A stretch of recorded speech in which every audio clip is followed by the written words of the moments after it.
Kami mengucap syukur Tuhan, buat malam ini kami kembali bisa bersama-sama berkumpul untuk bersama-sama belajar firman Tuhan. Kami datang dengan diri kami masing-masing, dan mungkin sebagian dari kami dengan keluarga kami yang ada di rumah.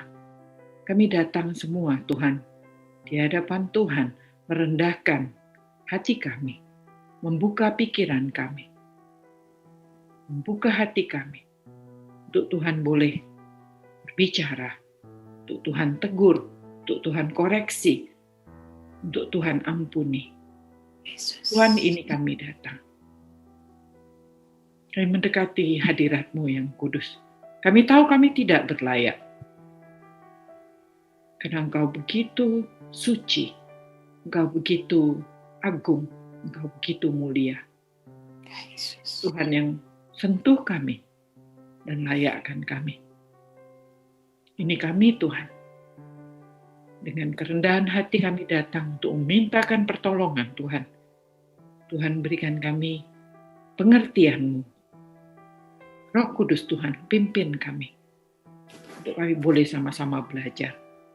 Bapa di surga, urapi kami semua.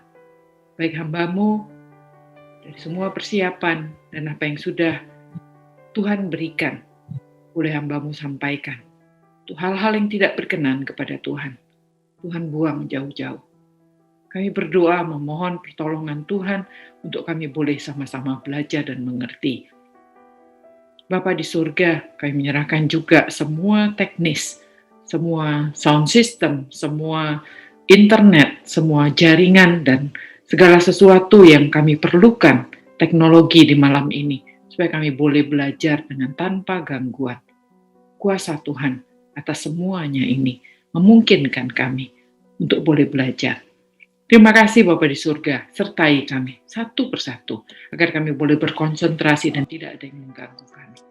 Kami berdoa dan berharap di dalam nama Tuhan Yesus, Allah kami yang hidup. Amin.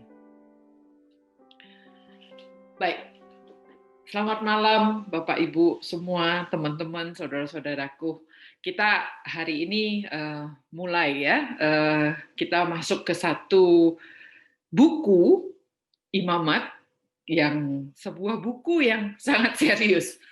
Biasanya orang kalau baca Alkitab gitu kan, mulai dari Kejadian semangat karena cerita gitu kan, seru ya. Mulai dari cerita Adam, Nuh, Abraham, kemudian berlanjut sampai Yusuf gitu terakhir gitu ya, dan kita senang gitu karena ceritanya seru.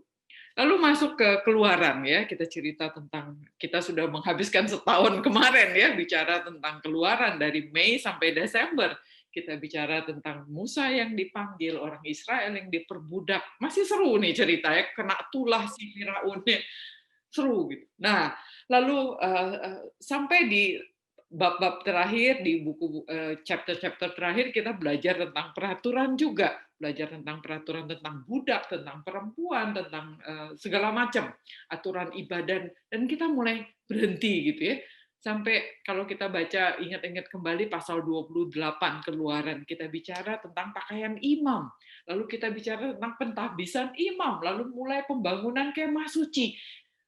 Wow, nah itu menantang kita untuk menggali lebih lanjut, dan begitu kita dapatkan itu ya, kenapa detail itu demikian penting gitu ya, untuk bicara pakaian imam besar aja perlu 38 ayat, sementara untuk menciptakan bumi ini cuma perlu 31 ayat gitu. Kenapa begitu banyak? Nah, begitu kita mengerti detailnya, kita mendapatkan wow gitu ya, memang firman Tuhan itu luar biasa. Nah, sekarang kita masuk ke buku ketiga. Buku ketiga kita tahu namanya Imamat ya, bahasa Inggrisnya Leviticus. Nah, Imamat ini buku yang paling sulit. Biasanya orang itu akan kalau baca firman Tuhan udah nekat, udah niat nih ya, dari tahun mau baca gitu ya, pasti berhenti di buku ketiga. Terus biasanya diloncatin atau ya berhenti, terus lupa gitu, nggak jadi baca firman Tuhannya, nggak lanjut sampai seterusnya.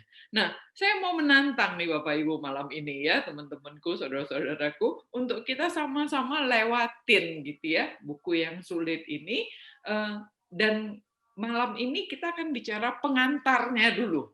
Saya mencoba segala kemampuanku dengan pastinya dengan pertolongan Tuhan, saya betul-betul bilang, Tuhan kasih saya kemampuan, saya betul-betul minta, saya ini orang marketing, saya ini orang yang mengerti insight untuk bisa cerita sampai imamat itu sangat penting, itu bisa terasa gitu. Dan mengapa kita harus belajar kitab yang dalam tanda kutip ini membosankan ini dengan sungguh-sungguh.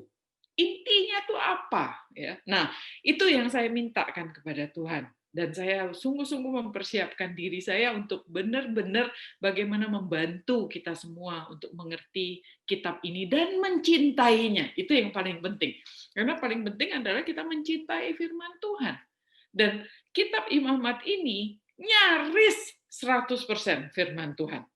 Nah, kalau kita mencintai firman Tuhan, harusnya kita mencintai Imamat. Ya, nah, tidak berpanjang lebar, mari kita sama-sama menelaah buku ini ya. Jadi kalau kita membaca Alkitab ini sebenarnya kayak perpustakaan gitu ya. Di dalam buku ini, satu buku besar ini, ada buku-buku di dalamnya. Nah, kita tahu Perjanjian Lama dan Perjanjian Baru. Di dalam Perjanjian Lama ada 39 buku di dalamnya, dan di Perjanjian Baru ada 27 buku di dalamnya. Jadi, di dalam satu buku ini ada 66 buku. Nah, itu tolong kita perhatikan gitu. Jadi alangkah salahnya kalau kita baca Alkitab itu kita cuma mencomot satu ayat, satu ayat, satu ayat tanpa tahu letaknya di mana itu ya, buku apa itu ya, dan apa ceritanya gitu. Nah, kita mulai belajar, dan ini di Imamat ini kita penting sekali mengetahui bahwa cara kita membaca itu adalah mestinya tuh per buku gitu, supaya kita paham dari A sampai Z-nya begitu ya ceritanya itu. Nah, di dalam bagian kalau kita bicara Perjanjian Lama, kita sudah 2 tahun ini bicara Perjanjian Lama ya, Kejadian, Keluaran, dan sekarang masuk ke Imamat. Bagian paling utama di dalam Perjanjian Lama adalah kelima buku Musa. Itu bagian utamanya, karena itu ditaruh paling depan dari Kejadian, Keluaran, Imamat, Bilangan, dan Ulangan. Itu disebut Pentatuk ya, kelima buku Musa. Disebut juga dengan kitab Taurat. Nah, Taurat ini adalah bahasa Inggrisnya Torah ya. Itu adalah bacaan wajib bagi setiap orang Yahudi. Ya, kita bersyukur mungkin kita bukan orang Yahudi, tapi saya justru menantangnya begini, mestinya itu juga wajib bagi kita, sama seperti kita mengetahui Pancasila, sila pertama gitu kan, kita hafal gitu. Nah, Taurat itu adalah bacaan wajib bagi orang Yahudi. Dibaca pribadi, tetapi juga bersama-sama. Makanya sampai hafal gitu ya. Nah, dan dibacanya itu setiap hari di dalam setahun. Dan mereka tuh mulai membacanya tuh kalau mereka ada namanya Festival Hari Raya Tabernacle, ya, itu dimulai dari hari raya ke-8 tahun itu dan berakhir di hari ke-7 tahun berikutnya. Itu mereka baca Taurat bersama-sama tiap tahun. Ya, jadi kalau umurnya 80 tahun, 80 tahun dia baca Taurat. Ya, dari dia kecil sampai dia meninggal begitu. Nah, Imamat adalah buku ketiga dari Pentatuk. Pentatuk itu 5. 1, 2, 3. Nah, 3 itu ada di tengah. Ya, nah itu ada artinya bagi orang Yahudi. Tengah itu selalu menjadi pusat, dan pusat dari Taurat artinya. Jadi pusat selalu menjadi yang paling penting. Jadi kitab Imamat yang membosankan ini adalah kitab paling penting. Nah, itu yang sangat menantang begitu ya. Dan setiap tahun orang Yahudi itu mendedikasikan khusus 2 sampai 3 minggu dia membaca hanya Imamat saja. Ya, jadi sekali setahun baca Taurat, sekali setahun baca 2 sampai 3 minggu itu fokus hanya Imamat saja. Ya. Nah, mereka tuh tidak hanya baca, tapi dia pelajari sampai tahu gitu. Nah, tahu nggak hanya sekedar tahu, bahkan dihafal. ya, dan dihafal dan kemudian itu dihidupi. Ketika kita hafal itu menjadi otomatisasi, gitu ya. Jadi enggak lagi kita tuh sama begitu. Kita bangun pagi yang kita lakukan nomor satu adalah mungkin ke kamar mandi sikat gigi. Enggak pernah lagi kita menginstruksikan diri kita ke kamar mandi pergi sikat gigi. Itu sudah menjadi otomatisasi. Nah sama orang Yahudi itu sampai dihafal dan kemudian itu menjadikan itu gaya hidupnya. Dia langsung oh itu nggak boleh, ini boleh, ini harus begini, itu harus begitu, otomatis di dalam dirinya begitu ya. Nah, itu dia. Nah, sehingga imamat itu adalah kitab yang paling penting bagi orang Yahudi. Nah, Bapak Ibu, saya mau menantang nih malam ini. Kita malam ini pura-pura jadi orang Yahudi. Ya, kalau kita pura-pura jadi orang Yahudi sehingga kita mencoba berempati gitu sama orang Yahudi, memakai kacamata orang Yahudi, mengapa ini kitab menjadi paling penting? Ya. Nah, bagi kita, makanya saya bilang kita harus jadi orang Yahudi nih. Bagi kita nih sekarang yang hidup di abad 21, ini buku benar-benar nggak menarik. Satu, ditulis oleh Musa. Kita nggak kenal Musa, kita tahu Musa itu melalui Alkitab, tapi kita udah belajar nih ya, yang teman-teman yang mengikuti kelas Kejadian dan Keluaran, kita udah tahu siapa Musa. Ya, nah ditulis oleh Musa 3.500 tahun yang lalu, ditujukan kepada suatu bangsa yang hidup pada masa itu. Apakah pesan sudah 3.500 tahun itu relevan bagi kita? Ya, kita nggak ngerti karena ini datang dari latar belakang budaya kehidupan yang berbeda, ya, tentang kurban, aturan tentang bersih, najis, haram tidak haram, ini najis itu tahir, pusing kita. Lalu ini ada aturan tentang penyakit, penyakitnya nempel di rumah, rumahnya harus dibakar, misalnya gitu. Wow gitu. Hah? Penyakit gitu kan. Nah, enggak ada rumah sakit zaman itu gitu. Nah, sehingga ini tidak relevan untuk kita. Dan tetapi Taurat ini masih berlaku nggak? Berlaku untuk orang Yahudi sekarang sampai hari ini. Nah, untuk itulah yang saya mau ajak. Yuk kita pura-pura hari ini jadi orang Yahudi ya, sehingga kita mulai berempati dan mulai merasakan, wah betapa pentingnya buku ini. Dan kemudian pada akhirnya nanti kita akan berpikir, Bapak Ibu sendiri yang tentukan ini penting nggak sih sebenarnya bagi saya, ini relevan apa tidak bagi kita, ya. Nah, jadi bagi orang Yahudi hingga sekarang mengetahui dan melakukan imamat itu adalah perkara hidup mati. Saya nggak mengexaggerate melebih-lebihkan ya. Ini bukan melebih-lebihkan. Ini benar-benar orang Yahudi itu harus tahu imamat. Karena itu adalah perkara hidup matinya dia. Kelalaiannya terhadap hukum Taurat bisa membuat dia apa? Satu, rumahnya bisa diambil orang, bisa diusir dianya ya. Kewarganegaraannya bisa keluar. Dan bahkan dia bisa dihukum mati kalau dia tidak mengetahui hukum Taurat. Jadi berbahaya nggak? Bahaya banget. Betul-betul hidup mati. Dia mesti benar-benar tahu nggak? Harus tahu. Nah, makanya modelnya ya, kalau kita browsing aja, Bapak Ibu bisa browsing di internet, carilah anak-anak muda yang belajar Taurat, itu banyak banget, karena memang itu merupakan sebuah hal yang harus bagi mereka. Ya, nah malam ini kita mau belajar tentang bukan hukum Tauratnya yang akan diberlakukan kepada kita, tetapi ini adalah belajar sebuah buku yang sangat unik, sangat istimewa, dan sangat luar biasa. Ya, nah jadi membaca Alkitab itu harusnya kita seperti membaca buku. Setiap buku itu unik. Ada hal-hal khusus yang mau disampaikan. Jadi nomor satu yang kita harus tahu adalah siapa penulisnya. Nah, setiap buku apa aja, ambil bukunya Bapak Ibu yang Anda tahu gitu ya. Ini penulisnya siapa? Dan kalau kita tahu penulisnya siapa, kita mesti tahu kepada siapa ditujukan. Ya, kalau kita dulu saya sekolah gitu ya, misalnya ambil MBA, kita tahu bahwa buku ini si Philip Kotler atau siapapun namanya, Warren Keegan itu menulis buku itu untuk para marketer misalnya, karena saya orang marketing gitu ya, yang marketing yang mempraktekkan dituliskan di dalam perusahaan-perusahaan multinasional. Kita tahu dulu, ini penulisnya buku ini ditujukan kepada orang itu. Jadi setiap pengarang ketika dia nulis buku, pasti ada di dalam otaknya siapa yang akan baca buku itu. Itu yang nomor satu paling penting, ya. Dan kemudian ketika pengarang itu tahu nih yang bakal baca siapa, dia menuliskan cerita itu sesuai dengan orang yang mau dia tujukan, kan gitu.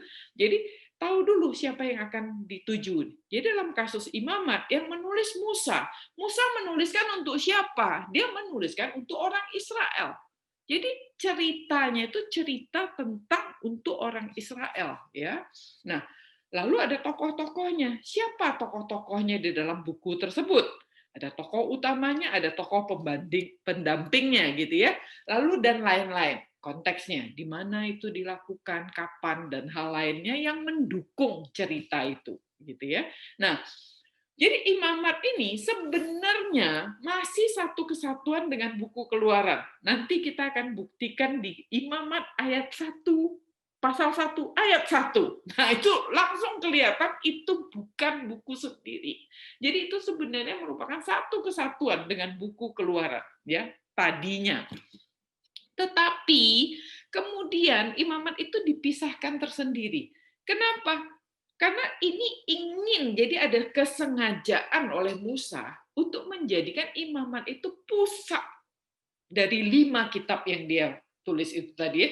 Jadi tidak disambung lagi, dipisahkan memang supaya menjadi pusat dari Pentatuk. Karena apa? Karena ada pesan utama yang sangat penting yang perlu dipisahin sendiri. Kalau disambungin pesannya hilang kan gitu. Jadi terpaksa dipisahin untuk menjadikan pesan yang tersendiri dan menjadi perhatian tersendiri. Nah, sehingga Imamat itu karena dia dipisahkan sendiri, berarti itu ada maksudnya dari si pengarang ini. Menjadikan buku ini sangat istimewa, sangat berbeda, dan sangat unik. Nah, Imamat itu ditulis oleh Musa di Gunung Sinai, ya. Sekarang tahun 2021 nih. Nah, kitab ini ditulis 3.500 tahun yang lalu, lebih kurang tahun 1444 sebelum Masehi, ditulis dalam waktu 1 bulan. Ya, di antara waktu Tuhan mulai tinggal di kemah suci, ingat ya, kita Keluaran itu diakhiri dengan orang Israel membentuk kemah suci. Ya, sebentar ini si Poli goyang-goyang. Karena dia gatal-gatal. Maaf anjing saya.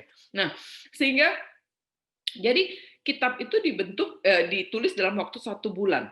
Kemah suci didirikan gitu kan. Nah, ketika kemah suci didirikan, antara waktu itu sampai nanti kita masuk ke bilangan, nah itu ada 1 bulan kira-kira, saat itulah kitab Imamat ini ditulis. Nah, itu kita tahu pada ayat terakhir dari kitab Imamat ya, Imamat 27 ayat 32. Itulah perintah-perintah yang diperintahkan Tuhan kepada Musa di Gunung Sinai untuk disampaikan kepada orang Israel. Itu ayat terakhirnya Imamat. Saya loncat dulu sampai ayat terakhirnya supaya kita ngerti konteksnya. Nah, jadi kalau kita bandingkan nih Imamat dengan 2 buku sebelumnya, waduh, beda banget. Yang 2 buku sebelumnya, Kejadian dan Keluaran, itu penuh narasi.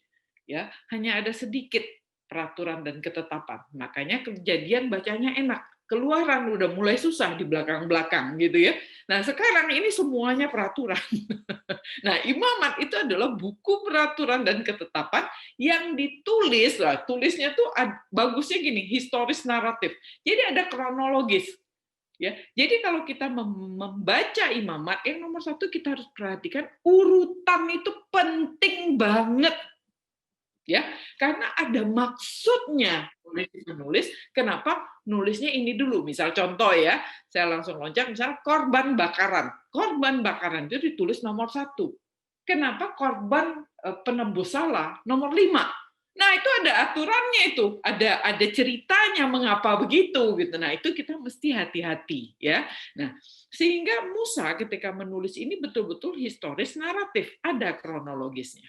Nah, dan buku Imamat nggak ada di buku lain ya. Ini berisi nyaris ya 100% itu firman Tuhan. Artinya adalah firman itu adalah kata yang Tuhan sendiri keluarkan dari mulutnya. Ya. Nah, setiap pasal, kalau Anda mulai perhatikan, mulai baca ya, Imamat mulai perhatiin, setiap pasal selalu dimulai dengan firman Tuhan. Tuhan berfirman kepada Musa. Nah, coba bandingkan dengan Kejadian, bandingkan dengan Keluaran dan kitab lainnya. Ya, jadi nyaris buku Imamat ini selalu dimulai dengan Tuhan berfirman kepada Musa. Tuhan memanggil Musa gitu.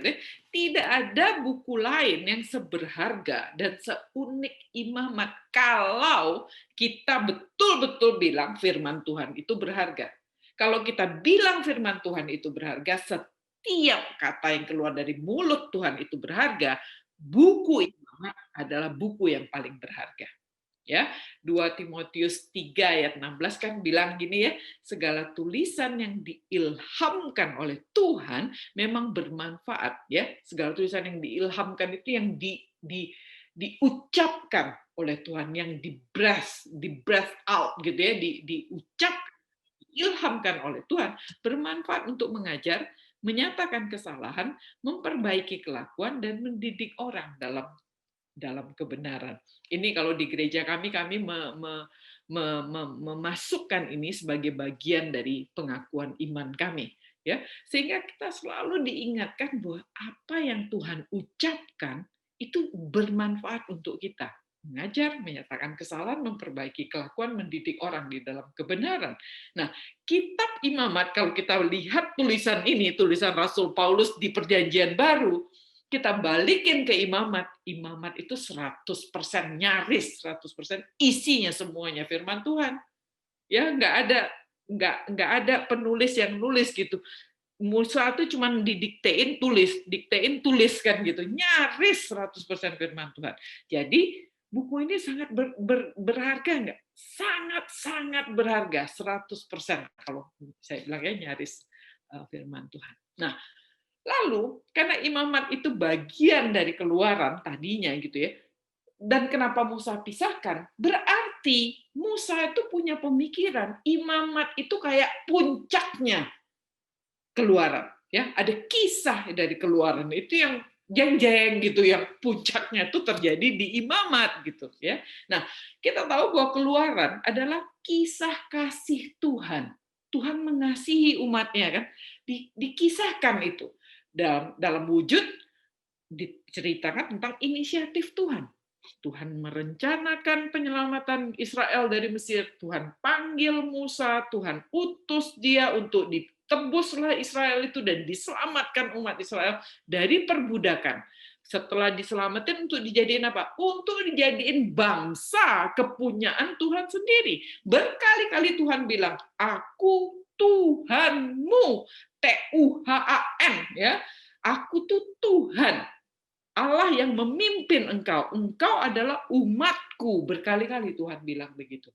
Jadi Keluaran itu adalah kisah kasih sebenarnya. Tuhan mengasihi kita dan Tuhan melepaskan kita, menebus kita, menjadikan milik kepunyaannya sendiri. Nah, itu Keluaran, ya. Nah, sekarang Tuhan yang transenden itu yang menghancurkan semua tentara Mesir di dalam Laut Merah itu, Tuhan yang menampakkan dirinya di Gunung Sinai sampai gunung itu bergetar gitu kan. Tuhan yang transenden, yang maha dahsyat, maha besar itu dan sekaligus maha suci. Makanya Tuhan bilang di Gunung Sinai kan, jangan sampai ada binatang naik mati. Jangan setiap orang boleh datang, nggak bisa. Ya, sekali muncul bisa jeder mati semua gitu ya. Jadi Tuhan yang transenden maha suci itu, tetapi Tuhan itu sendiri adalah kasih. Ya, ketika ingat kembali Keluaran 34, ketika Tuhan itu lewat di depan Musa, dia menyebutkan Tuhan, Tuhan, Allah penyayang, Allah pengasih, Allah yang panjang sabar, Allah pengampun, Allah yang kasih setianya berlimpah, dan Allah yang tidak melupakan kesalahan Bapak ya, yang akan menghukum sampai ke generasi ketiga dan keempat. Tuhan menyatakan itu dirinya, transenden, maha suci, kasih. Dan sekarang Tuhan yang transenden itu tinggal di antara umatnya. Kan kemah suci sudah berdiri kan? Dan Tuhan sudah datang kan, sampai Musa nggak bisa masuk ke kemah suci. Itu kita baca di Keluaran 40. Nah, sekarang Tuhan itu tinggal di antara umat. Apa tujuannya coba? Jadi Tuhan yang Maha Besar itu tinggal bersama umat, tujuannya apa? Nyetrapin umat kan gitu. Ngapain Tuhan tinggal bersama kita? Apa tujuan Tuhan? Kenapa nggak tinggal aja di Gunung Sinai? Atau tetap aja di sorga Tuhan? Kok mau-maunya mendarat tinggal bersama umat? Nah, coba pikirkan, Bapak Ibu. Saya tantang gitu ya. Mengapa Tuhan yang tinggal sedemikian hebat di sorga sana gitu, dan sudah menampakkan dirinya di Gunung Sinai, nggak stay di situ aja. Kenapa kok boro-boro mau tinggal bersama umat Tenggar Tengkuk pula? Apa tujuan Tuhan? Ingat ya, Tuhan itu pencipta ya. Tujuannya adalah dia ingin memberkati mereka, umatnya ini. Itu Tuhan itu ya, luar biasa. Jadi Tuhan itu ingin tinggal sama kita, supaya apa? Untuk keuntungan Tuhan gitu? Bukan. Tuhan itu ingin tinggal sama kita, supaya Tuhan itu bisa memberkati umatnya ini. Nah, untuk itulah Tuhan ingin tinggal, sehingga bereksperience bersama, ya, mengenal satu sama lain, bisa sama-sama ketemu musuh gitu, Tuhan hancurin, memprotek hubungan yang dekat antara Tuhan dan umatnya. Ya, nggak bisa umat yang naik ke sorga kan, gitu, Tuhan yang mesti turun. Nah, karena Tuhan ingin memberkati mereka, tapi Tuhan yang transenden dan maha suci itu pastinya punya syarat, karena dia nggak bisa langsung dekat begini kan. Nah, jadi yang Tuhan persyaratkan adalah nomor satu. Nah, ini yang saya mau tegaskan, Bapak Ibu, bahwa umat itu harus percaya 100% kepada Tuhan dulu. Percaya sepenuhnya pada Tuhan sebagai Tuhan mereka. Ya, Bapak Ibu tolong perhatikan di sini. Begitu kalau saya tulis TUHAN-nya besar, itu adalah namanya ya. Kalau T-nya besar, UHAN-nya kecil, itu adalah Tuhan, Allah, gitu ya, sebagai satu pribadi yang kita sembah. Jadi umat itu harus percaya bahwa Tuhan Yahweh ini adalah Tuhan umat. Nah, begitu mereka percaya sama si Tuhan Yahweh ini menjadi Tuhannya, mereka mau menerima pimpinan Tuhan. Kalau kita nggak percaya kan kita nggak mau dong terima pimpinan. Kalau nggak percaya, mau taat nggak? Ya enggak, wong curiga terus kok, kan gitu ya. Nah, jadi umat itu harus percaya sama Tuhan dulu. Itu nomor satu syaratnya Tuhan. Kalau engkau tidak percaya kepadaku, lah bagaimana aku bisa memberkati engkau? Jadi ini nih tentang percaya nomor satu. Nah, saya mau jelaskan tentang percaya ini begini, Bapak Ibu, supaya membantu kita ya. Kisah tentang sebuah pensil, ya. Saya menganalogikannya itu pakai pensil. Kita lihat pensil ini. Pensil ini dirancang untuk apa? Ya, penciptanya merancang pensil itu untuk menulis. Ya, ini sebuah alat yang dirancang untuk menulis. Nah, untuk dirancang sebagai penulis, cara bagaimana? Nomor satu, pensil itu mesti diraut, dilukai artinya ya, dibentuk begitu sehingga dia menjadi pensil yang bisa dipakai untuk menulis kan begitu ya.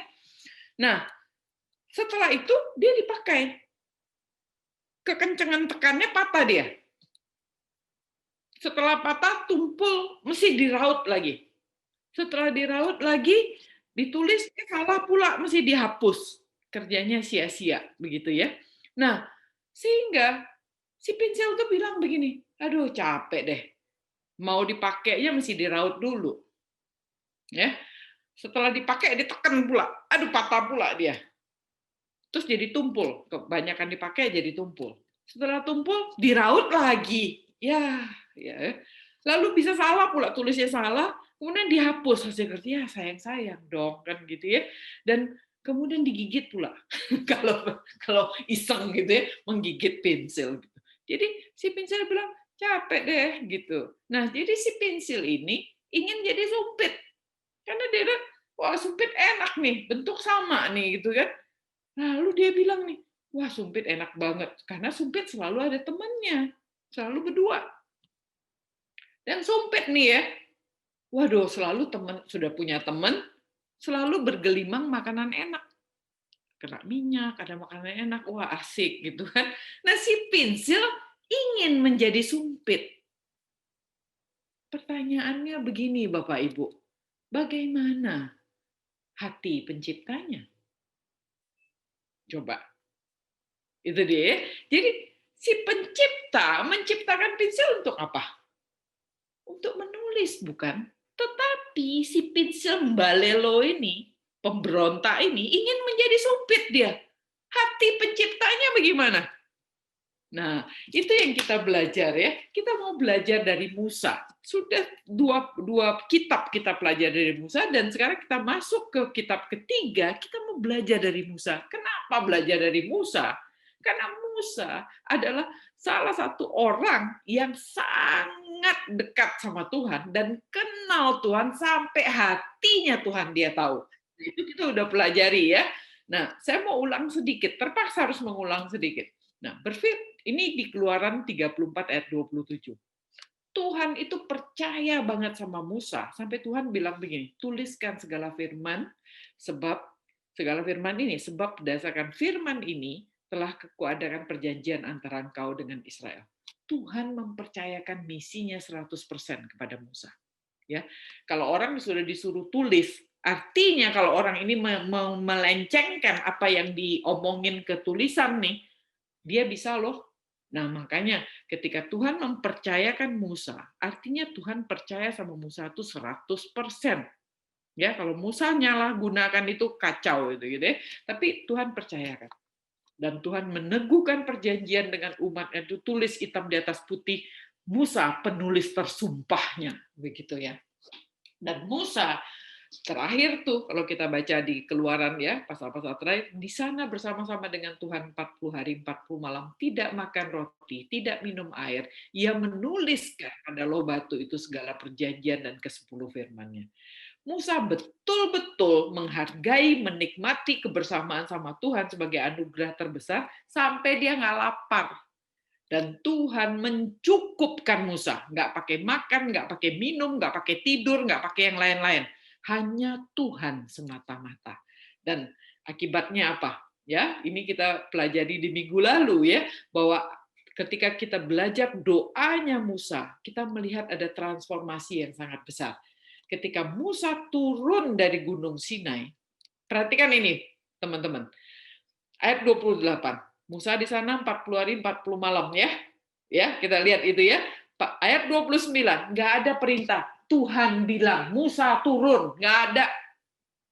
Musa turun sendiri. Ketika Musa turun dari Gunung Sinai, kedua loh hukum Allah ada di tangan Musa. Ketika dia turun dari gunung itu, tidaklah ia tahu bahwa kulit mukanya bercahaya karena ia telah berbicara kepada Tuhan. Jadi kita review sedikit ya. Pasal 3 pertama kali Tuhan memanggil Musa. Musa bilang apa? Tuhan, engkau bisa tanpa aku, jangan libatin aku. Dia sangat concern, aku nggak mampu, lidahku petak, aduh suruh orang lain aja lah kekuranganku, kelemahanku, begini ketidakcukupanku. Itu terjadi ketika saat Tuhan panggil dia, Musa tutup mukanya, karena dia merasa malu dan merasa asing. Nah, lalu pasal 33 kita lihat, Tuhan Tuhan mau tinggalin kan, suruh malaikat utus jalan sama Israel. Nah, Musa bilang, enggak Tuhan, please jalanlah sama kami. Kami tidak akan jalan kalau Tuhan tidak beserta dengan kami. Jadi dia bilang, Tuhan, aku mau jalan Tuhan, tetapi aku butuh pertolonganmu. Dia nggak nolak lagi loh ya. Dia mau jalan, tapi dia membutuhkan pertolongan Tuhan. Nah, concernnya adalah tidak pada kekuatannya sendiri, tapi dia bergantung pada kekuatan Tuhan. Sudah baik dong, ya, sudah sangat baik. Dia bergantung pada kekuatan Tuhan, ya. Nah, sehingga ketika Tuhan suruh dia berangkat, dia bilang, tidak Tuhan, aku butuh pernyataanmu. Kalau kau tidak besertaku, aku nggak bisa jalan. Sama kayak aku hari ini gitu ya, mempersiapkan kitab imamatnya, aku bilang, Tuhan aku nggak mampu, tapi Tuhan tolong siapkan aku supaya aku bisa menceritakan tentang imamat ini.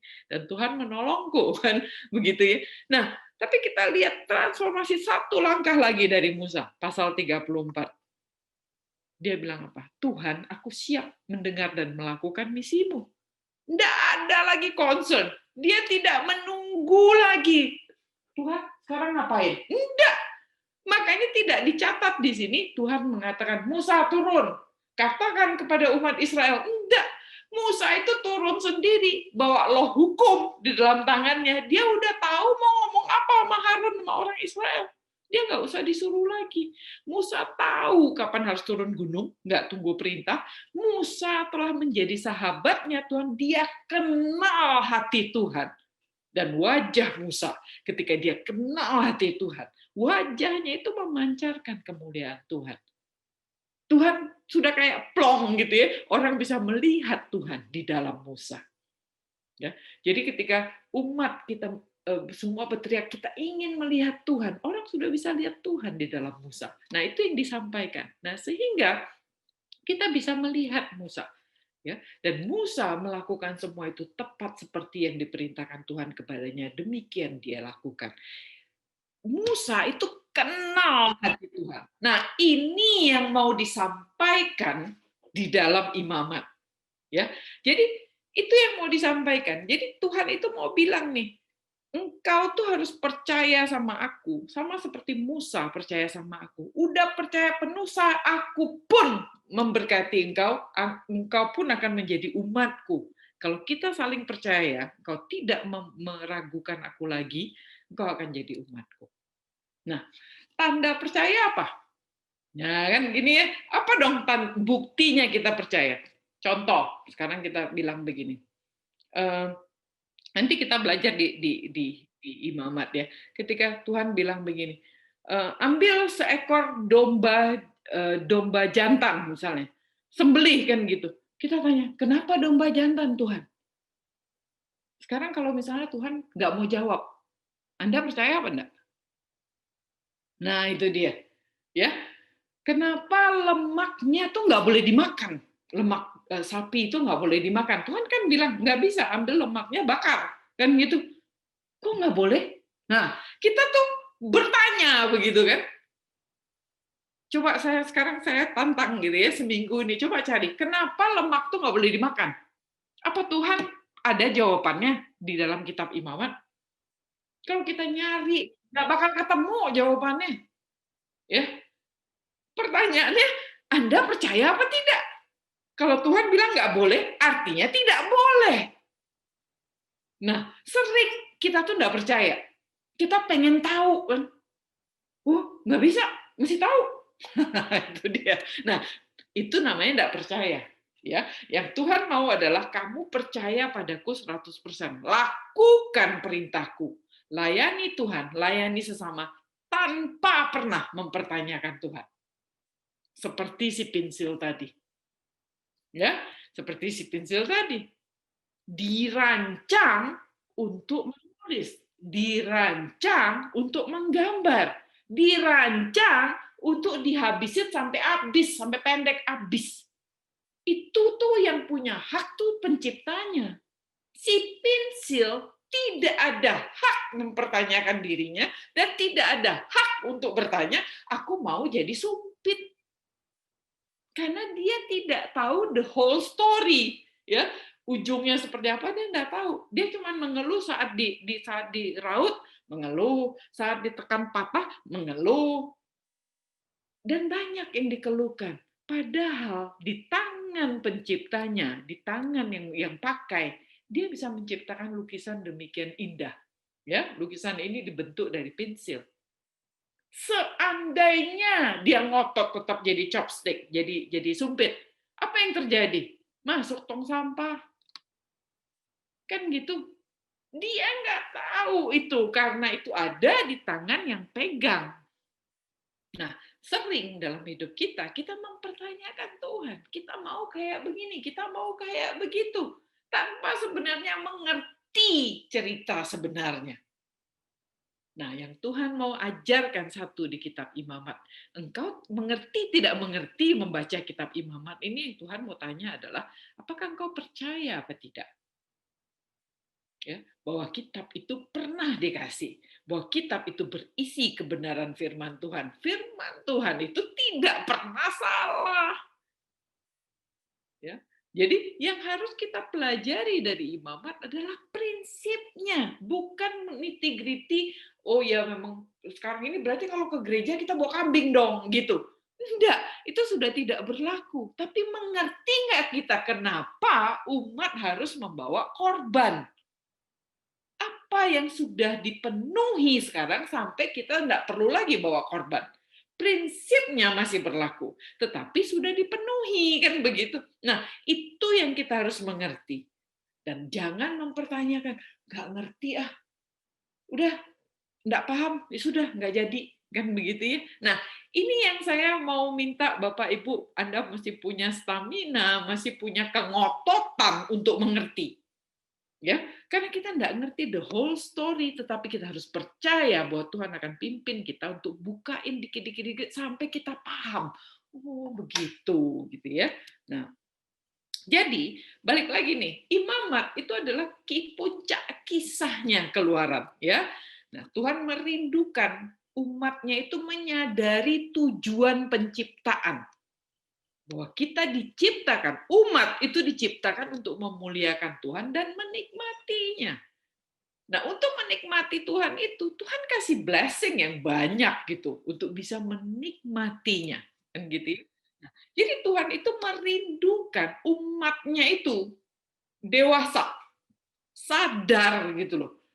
Terus mensyukuri mulai dari penebusannya yang sudah terjadi ya, penebusannya, kemerdekaannya, Tuhan pelihara hidup mereka selama di padang pasir sampai di Gunung Sinai ini, dan Tuhan akan pelihara terus sampai ke tanah perjanjian, begitu kan? Pemeliharaan Tuhan bagi dia dan keluarganya. Kemudian Tuhan tinggal bersama-sama dengan mereka.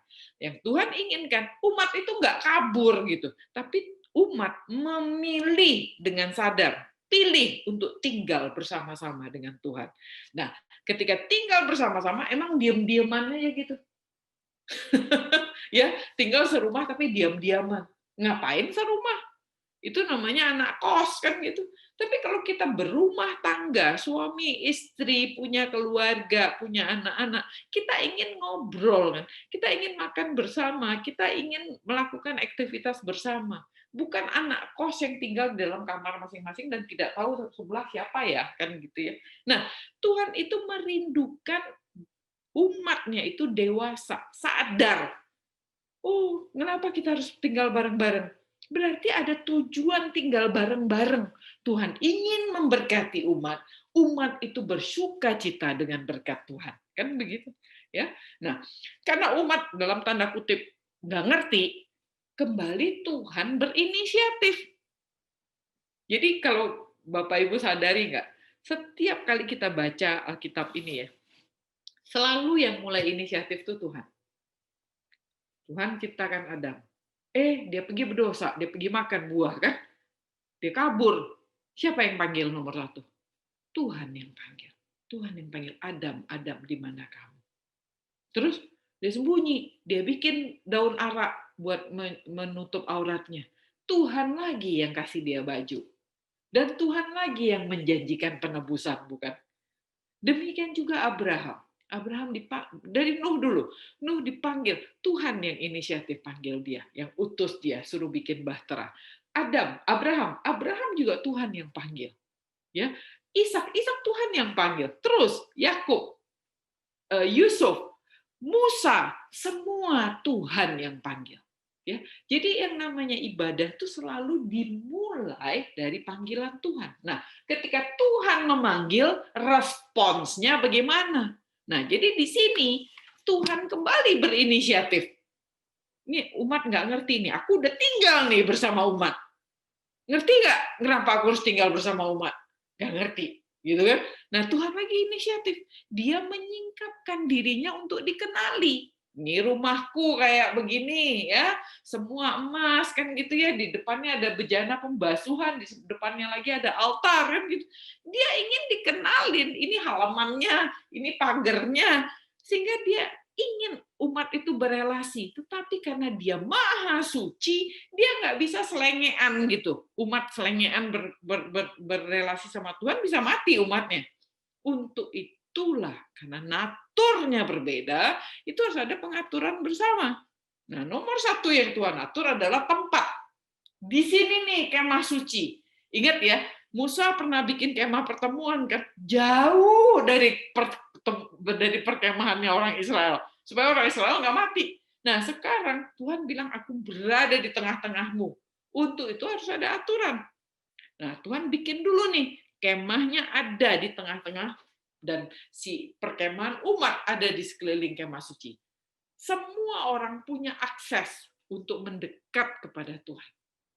Itu nomor satu, diaturlah tempat. Yang kedua yang Tuhan atur adalah caranya. Ya, sekarang Tuhan menunjukkan caranya, termasuk clue dan tipsnya, kiat-kiatnya gitu. Bagaimana umat yang mau berelasi, meresponi kasihnya bisa datang. Tuhan paksa nggak? Nggak. Tuhan nggak. Anda bisa baca itu di Keluaran ya.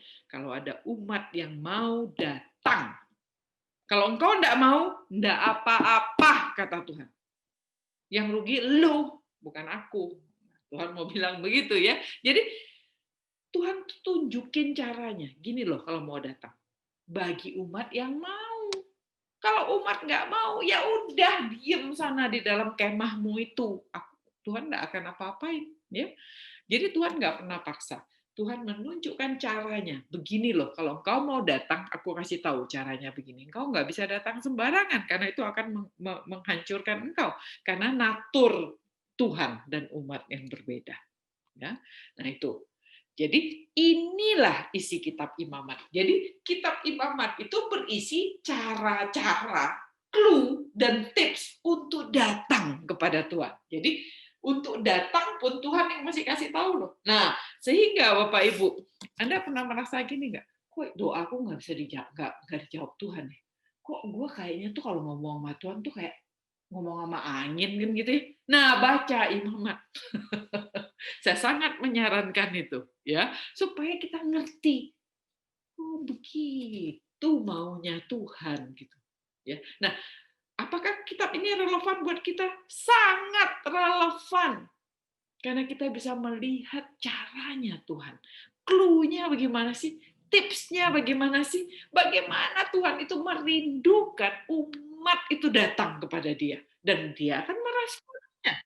Ya, untuk yang tidak berkenan kepada Tuhan, Tuhan nggak akan respon juga, dihancurin malah ya, kan gitu. Nah, yuk, jadi Bapak Ibu yang merindukan, kau mau mendekati Tuhan, kau mau berelasi dengan Tuhan, mari kita sama-sama belajar kitab Imamat ini ya.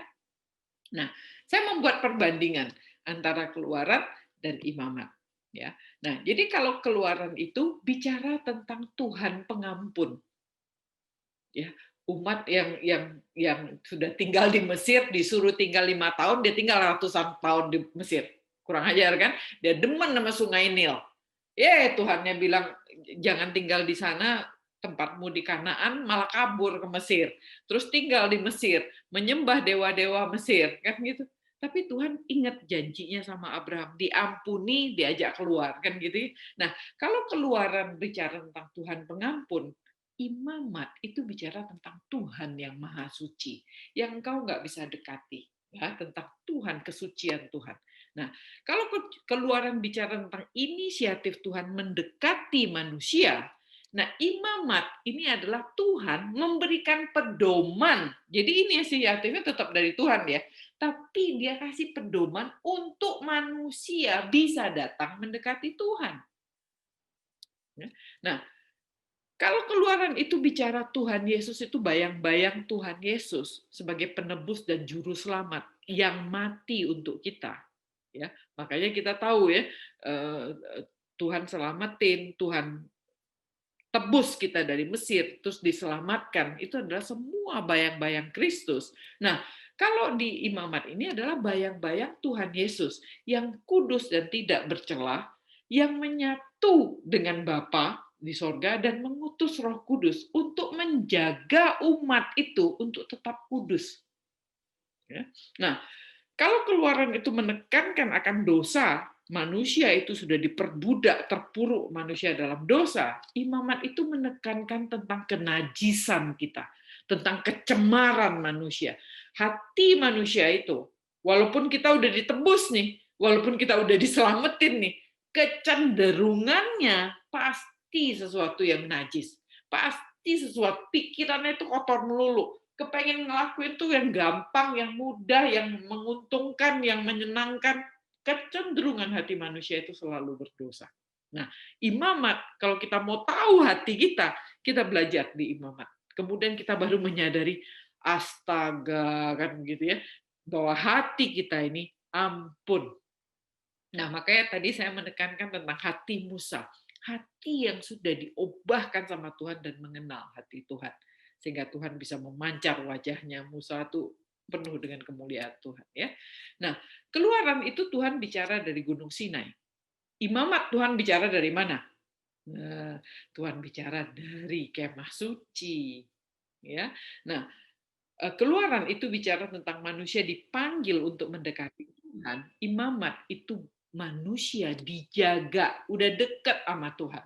Tuhan udah berada bersama-sama dengan manusia, manusia itu dijaga tetap dekat dengan Tuhan. Ya, nah Keluaran itu bicara tentang penebusan dan pembenaran manusia, istilah teologinya justification, dan imamat itu bicara tentang pengudusan terus-menerus, ya. Bagaimana kita hidup suci dan terus bisa berelasi dengan Tuhan. Begitu kita tidak hidup kudus, kita dibuang sama Tuhan. Nah, ini adalah kesempatan untuk hidup suci. Kita pasti gagal punya, tapi Tuhan kasih clue itu tadi, bagaimana untuk tetap dekat. Ya, datanglah lagi, bawalah korban lagi, sehingga suci kembali, kudus kembali, sehingga bisa berelasi terus-menerus. Sehingga itu yang namanya, istilah teologisnya adalah progressive sanctification. Pengudusan yang terus-menerus terjadi. Apakah kita orang yang sudah diselamatkan ini sudah bisa dikatakan jadi saint gitu, jadi santa gitu? Nggak bisa. Sampai kita mati nanti, kita akan terus bikin salah. Tetapi harusnya terjadi pengudusan yang makin lama makin kudus gitu. Jadi kalau kita hari ini bikin dosa, besok bikin dosa yang sama itu namanya bodoh, ya, bebal namanya. Tapi hari ini bikin dosanya 100, besok mestinya 98, besok lagi mestinya 90, besoknya lagi 70, besok makin lama makin kudus gitu. Itu namanya orang Kristen. Tetapi kalau makin lama makin bajingan, nggak usah jadi Kristen, bikin malu. Ya, itu tidak terjadi apa-apa di dalam hidupmu namanya. Nggak usah ngaku-ngaku Kristen karena kita bukan orang Kristen. Nah, salah satu ciri orang Kristen adalah pengudusan terus-menerus, progressive sanctification. Nah, itu dibicarakan di imamat. Itu nggak dibicarakan di Keluaran. Ya, nah itu bedanya antara Keluaran dan imamat. Nah, sehingga Bapak Ibu, mari kita perhatikan satu-satu ya. Kitab Taurat, kalau kita bicara 5 kitab Taurat, saya akan menjelaskan supaya kita mengerti konteksnya imamat ini dulu ya. Kitab Taurat itu kita lihat tempatnya, kapan, tentang siapa, tokohnya apa, dan isi tulisannya. Nomor 1 adalah Kejadian. Kita udah belajar ini 2 tahun yang lalu, Keluaran tahun lalu, Imamat sekarang, Bilangan after ini, setelah itu Ulangan ya. Tempatnya. Kejadian itu terjadi di Kaldea, di Mesopotamia sana. Di Keluaran itu terjadi di Mesir, lalu dalam perjalanan menuju ke Sinai. Ya, Imamat itu terjadi di Sinai. Sekarang ini ya, terjadinya itu di Gunung Sinai.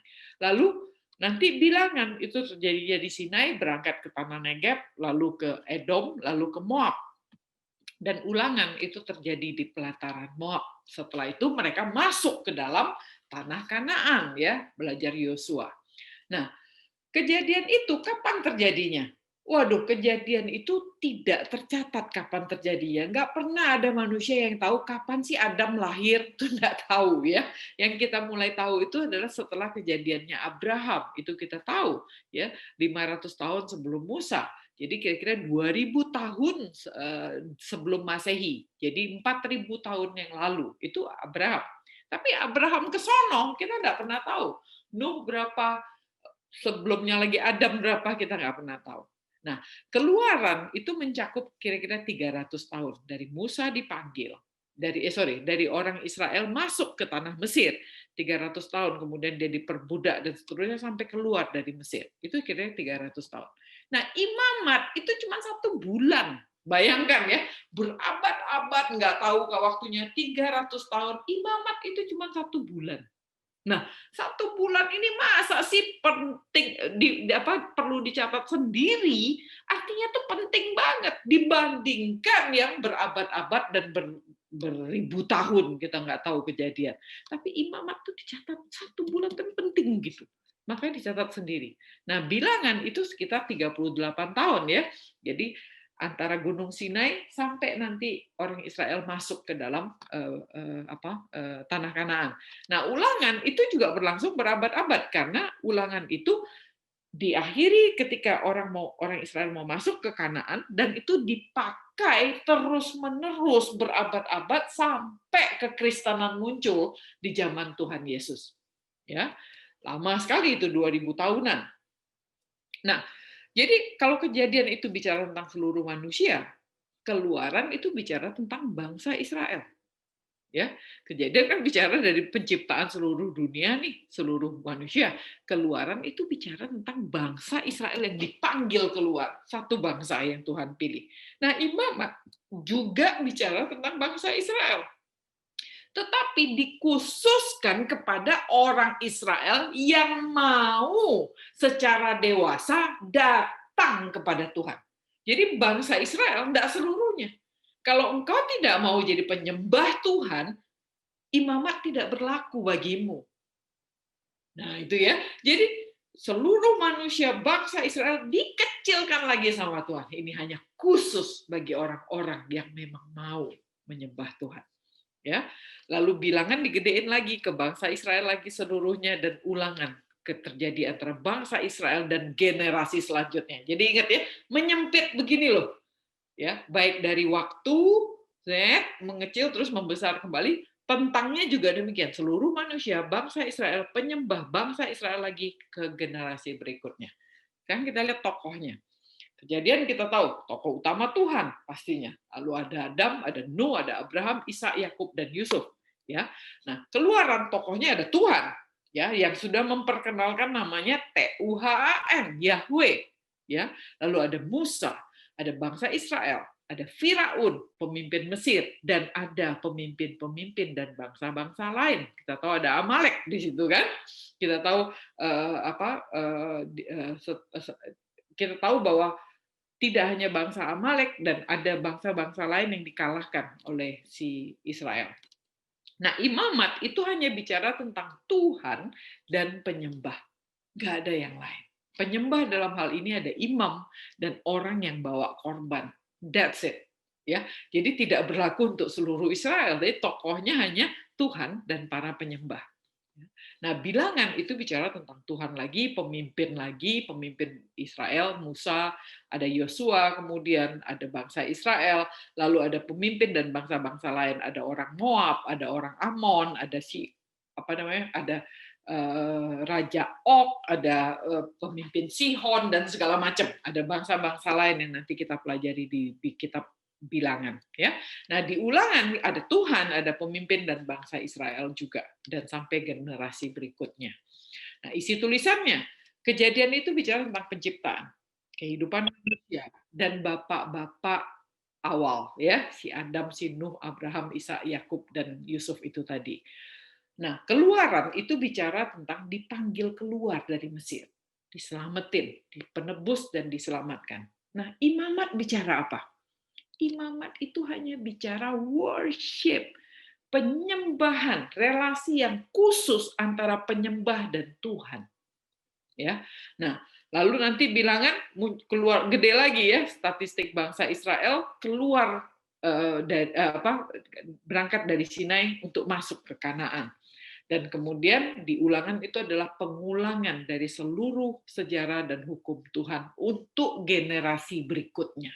Nah, sehingga kalau Bapak Ibu perhatikan di sini adalah kalau kita menyoroti imamat ya, yang di tengah ini ya.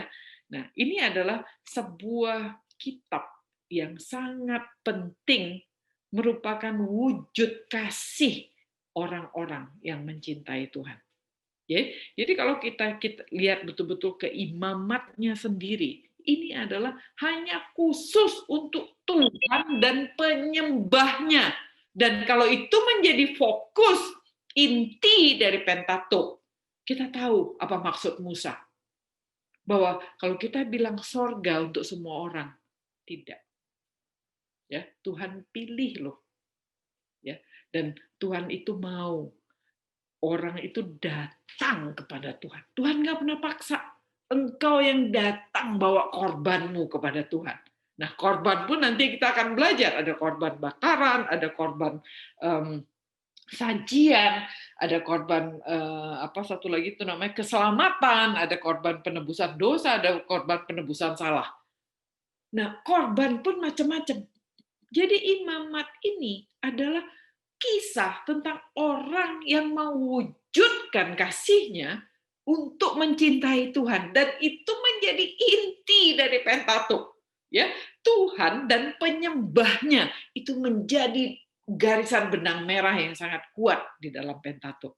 Nah, itu yang kita belajar. Nah, Bapak Ibu, tadi saya sudah cerita di awal bahwa kalau saya di marketing nih ya, yang paling penting itu adalah dapat insight-nya. Nah, saya ini lagi mencoba untuk menceritakan tentang insight yang membuat kita itu punya hati ingin menggali. Ya, insight itu setengah mati. Kalau saya belajar marketing nih ya, saya harus research nomor satu. Setelah riset selesai, saya harus observe. Saya kerja di retail ya, saya harus datang ke toko, perhatiin customer, lihat apa yang dia kerjain satu demi satu, hari demi hari, lalu membuat kesimpulan demi kesimpulan, lakukan riset lagi, lakukan observasi, terus bolak-balik hanya untuk mendapatkan insight-insight tertentu. Ya, dan insight-insight itu kemudian kami olah untuk menjadi bahan-bahan komunikasi. Nah, insight itu penting, tetapi nyari insight itu setengah mati. Nah, di imamat ini kita harus sama-sama menggali. Jadi kalau Bapak Ibu tidak membaca imamat, ya minggu ini kita belum baca nih imamat. Saya memang kasih clue-nya begitu supaya kita sama-sama baca. Kalau Anda tidak baca, hanya mendengarkan kelas ini, saya yakin yang didapat itu cuma pengetahuan. Nah, nggak ada gunanya kita tahu pengetahuan. Ya, saya diingetin sama suami saya tadi pagi, jangan ngajarin orang untuk pengetahuan. Ajarin orang itu supaya terjadi kesadaran. Dan ketika kesadaran itu terjadi pertobatan. Dan ketika pertobatan itu terjadi, itu urusan Anda sama Tuhan. Ya, itu tugas saya. Jadi saya tuh ngajak bukan untuk sekedar membuat Anda jadi tahu gitu. Kalau tahu mah saya kasih tahu aja.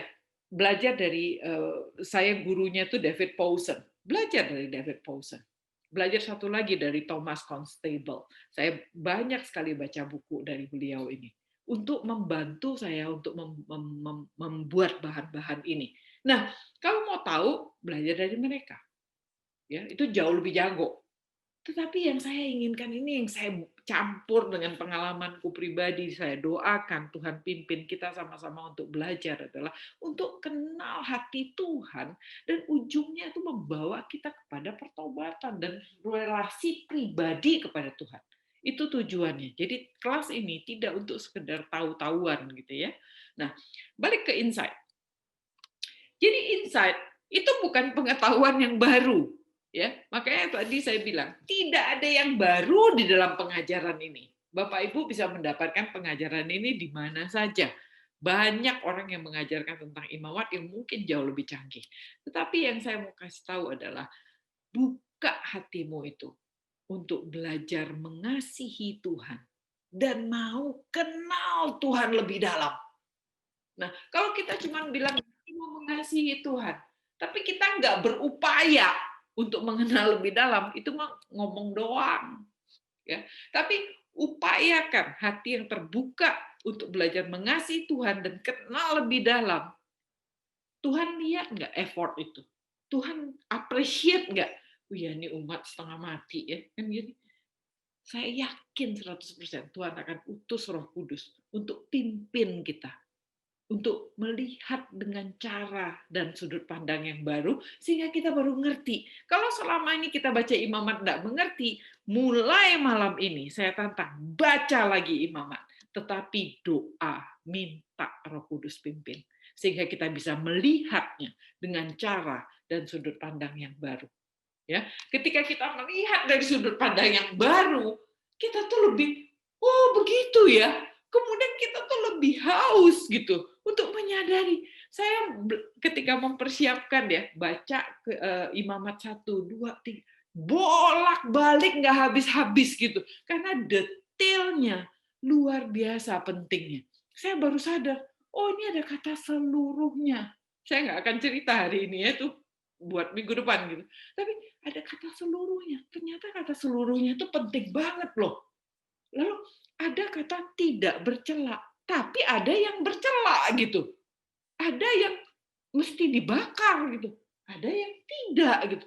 Wah, kenapa begitu ya? Saya mumet sendiri mikirin. Tetapi ketika saya doakan, dia bilang, Tuhan, tolong aku karena aku nggak ngerti. Saya merasa hati saya dipimpin dan nggak bosan-bosan bolak-balik hanya untuk mempelajari dan mengerti. Oh, maksudnya begitu kan gitu ya. Jadi kita lebih haus dan lebih sadar dan menghargai bahwa setiap firman yang diberitakan Tuhan itu. Sadar ya, ingat ya Bapak Ibu yang tadi saya jelaskan. Imamat ini nyaris 100% itu adalah firman Tuhan. Kalau kita nggak ngerti yang salah itu siapa gitu. Ya. Jadi begitu kita punya cara pandang baru, melihatnya dari sisi yang berbeda, kita jadi bersemangat gitu mengenalinya, menggali lebih dalam dan mengerti dan mendapatkan pengertian-pengertian baru. Nah, jadi harapan saya adalah, dan saya tahu itu juga hati Tuhan, bahwa semua insight ini membuat kita tuh mau secara pribadi punya keinginan datang dekat Tuhan, baca firman-Nya, berulang-ulang kalau perlu, untuk lebih kenal. Terus begitu kita kenal, kita membayangkan gitu, apa urusannya dengan relasiku sama Tuhan? Kemudian kita belajar darinya. Apa yang Tuhan mau dari sini? Ya, kenapa kita harus belajar imamat? Untuk menjadi serupa dengannya dan menjadi satu. Nah, jadi insight itu menggerakkan kita untuk kenal lebih dalam. Kemudian kita berakar dalam firman-Nya itu. Kita menghidupi firman-Nya itu dan kemudian kita tumbuh di dalamnya. Ya, saya senang dengan gambar ini waktu saya cari-cari gitu. Ini adalah seorang tentara Yahudi yang mencintai Taurat sampai begitu tuh bentuknya gitu ya. Tetap di dalam pakaian dinasnya dia melakukan banyak perintilannya orang Yahudi ini untuk seperti ini. Kita tidak perlu sampai seperti ini. Tetapi kenapa gambar ini saya ambil untuk menunjukkan kalau dia sungguh-sungguh ingin mengenal. Dia belum kenal Mesias, orang Yahudi tidak kenal Mesias ya. Dia masih mengharap Mesias untuk datang. Mereka nggak menganggap Tuhan Yesus Mesias. Nah, itu kebodohannya. Tetapi yang saya mau ceritakan di sini adalah kalau kita lihat orang Yahudi, perhatikan semangatnya untuk mengenal firman Tuhan itu. Itu harus kita kagumi, itu harus kita iriin ya untuk kita punya semangat yang sama untuk mengenal firman Tuhan. Jadi orang Yahudi kan begini nih modelnya nih. Ya. Jadi, nah menggali pesan utama imamat, prinsipnya itu satu. Kalau kita kembali, kita jadi orang Yahudi. Prinsip iman orang Yahudi yang harus kita kagumi itu adalah dia betul-betul tahu hanya ada satu Tuhan, Tuhannya Israel. Ya, kalau kita nih, kita tuh sebenarnya punya banyak Tuhan. Ya, kalau mau mengaku nih, ya sadarlah itu. Kita punya Tuhan duit, kita punya Tuhan pekerjaan, kita punya Tuhan status, kita punya Tuhan ningratnya kita banyak hal lain yang dalam tanda kutip menjadi Tuhan di dalam hidup kita. Nah, orang Yahudi itu cuma punya satu Tuhan, yang seharusnya kita orang Kristen juga hanya punya satu Tuhan. Ya, nah orang prinsip iman itu hanya berdasarkan satu Tuhan. Dan Israel ya orang Yahudi Israel ini menjadi satu-satunya bangsa milik Tuhan. Jadi relasi kita sama Tuhan itu betul-betul relasi eksklusif. Aku milikmu, engkau milikku, begitu. Ya, hanya satu Tuhan, satu suamiku, satu istriku, kan gitu, satu pasanganku, that's it. Nggak boleh ada dua. Ya. Nah, sehingga dalam hal ini orang Yahudi itu melihat bahwa Tuhan adalah pemimpin pemerintahannya, bahwa Tuhan adalah menteri pertahanannya yang memberi perlindungan, bahwa Tuhan itu adalah menteri keuangannya yang mengatur ekonominya, kecukupan pangan sandang papannya, menteri kesehatan yang melindungi kesehatannya. Ya, seperti sekarang nih lagi pandemi seperti ini, menteri kesehatan harus bergerak, kalau enggak di reshuffle kabinetnya ya. Menteri sosial yang mengatur segala sesuatu yang mereka butuhkan. Nah, itu Tuhan di pandangan orang Yahudi. Seluruhnya itu Tuhan yang atur. Nah, sebagai balasannya Tuhan minta mereka bergaya hidup benar, hiduplah benar dan melakukan hal-hal yang benar. Ya, jadi ide utamanya adalah Tuhan selalu bilang begini. Kita baca ya, baik terutama di kitab Imamat. Tuhan bilang, "Jadilah kudus karena aku kudus."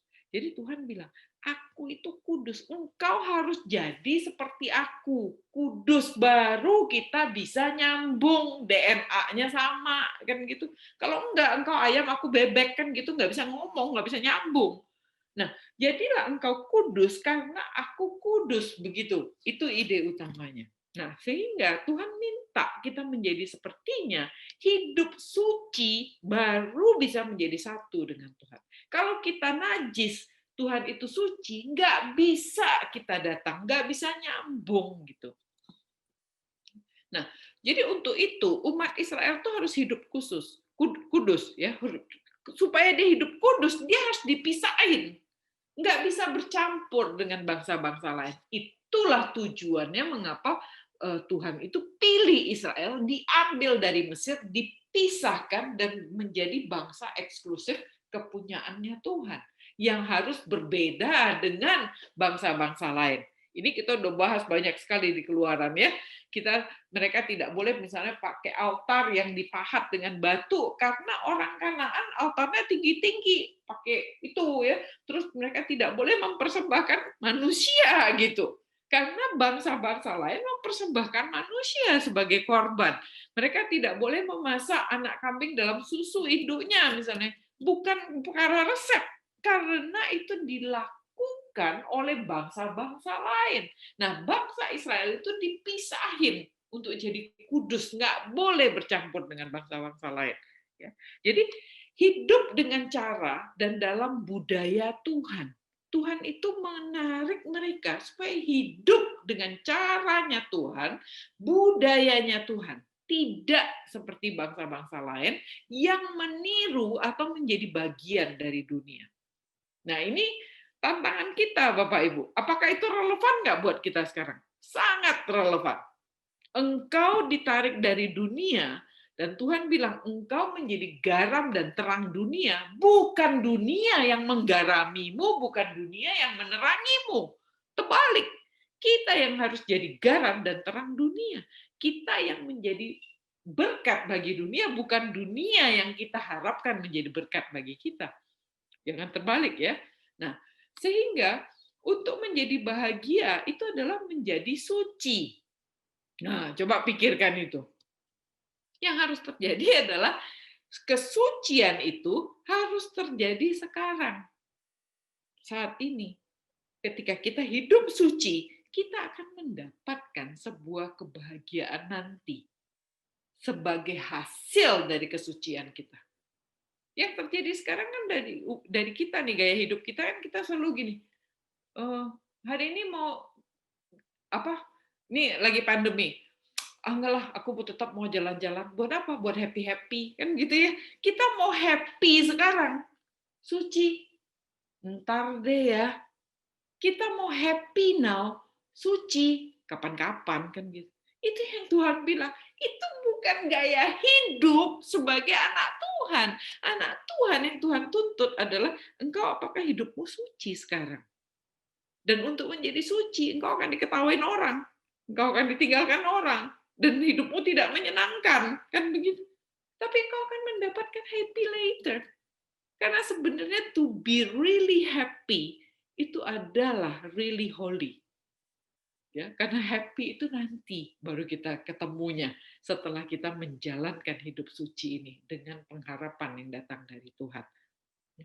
Jadi kalau kita nggak hidup suci, kita happy sekarang, ya nggak tahu apa yang terjadi nanti ke depannya ya. Nah, sehingga itu yang kita harus kagumi dari orang-orang Yahudi ya di zaman modern seperti ini. Mereka mempertahankan tradisi-tradisi seperti ini untuk benar-benar mengerti kitab Taurat dan menjalaninya. Nah, semangat ini yang saya harapkan kita punya ya. Saya tidak bilang kita harus hidup seperti orang Yahudi, itu bodoh ya. Karena kita sudah tidak lagi di bawah hukum Taurat, tapi kita harus mengerti hukum Taurat dan mengerti kenapa Tuhan kasih hukum Taurat.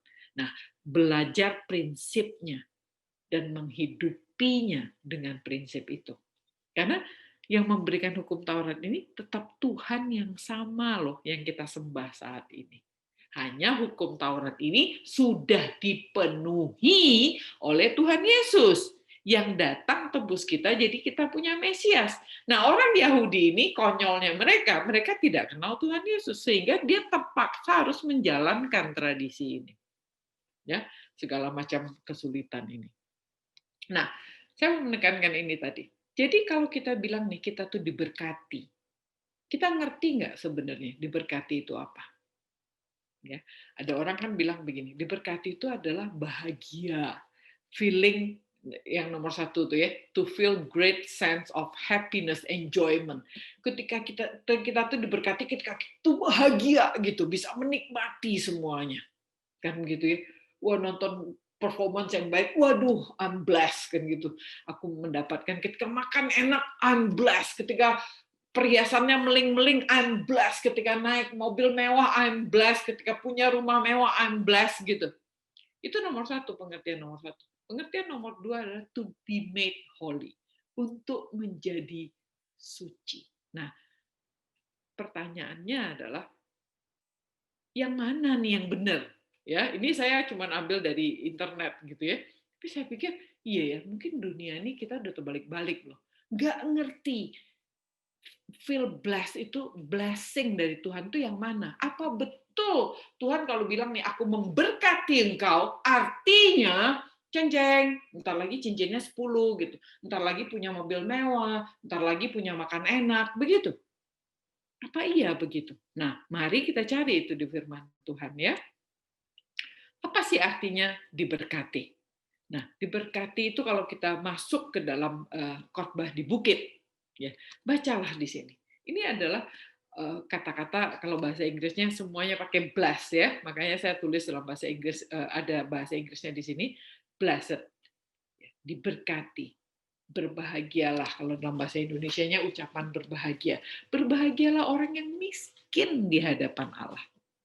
Berbahagialah orang yang berduka cita, orang yang lemah lembut, orang yang lapar dan haus, orang yang murah hatinya, suci hatinya, orang yang mencintai perdamaian, orang yang akan dianiaya.